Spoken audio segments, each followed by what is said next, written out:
నిన్ను కాపాడువాడు పరిశుద్ధమైన దేవుడే. నీ ప్రక్కన పరిశుద్ధమైన దేవుడు నీకు నీడగా ఉంటాడు. పగలు ఎండ దెబ్బ తగలనీయడు, రాత్రి వెన్నెల దెబ్బ కూడా తగలనీయడు. ఆయన నిన్ను కాపాడుతాడు. ఏ అపాయం రాకుండా పరిశుద్ధమైన దేవుడు నిన్ను కాపాడుతూ ఉంటాడు. ఆయన నీ ప్రాణమును కూడా కాపాడుతాడు. ఈరోజు ఒక్కరోజే కాదు, ప్రతిరోజు కాపాడుతాడు. ఇది మొదలుకొని నిరంతరము నీ రాకపోకలందు ఆయన నిన్ను కాపాడుతూనే ఉంటాడు. ఎప్పుడు మారు మనసు పొందాలి, పాపక్షమాపణ బాప్తిసం తీసుకోవాలి.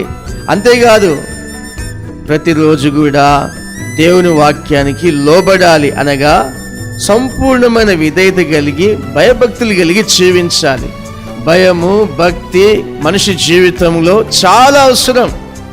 భయభక్తులు లేకపోతే మనిషి జీవితంలో ఆశీర్వాదాలు ఉండవు. వాక్య భాగాల్లో రాయబడిన మాట ఏంటంటే, యెహోవా యందు భయభక్తులు గలవాడు ఇలాగూ ఆశీర్వదింపబడును అని రాయబడింది.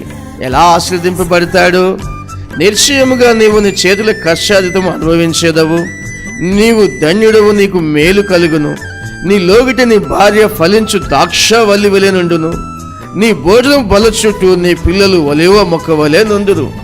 చూసారా, ఆశీర్వాదం అంటే ఈ విధంగా ఉంటుంది.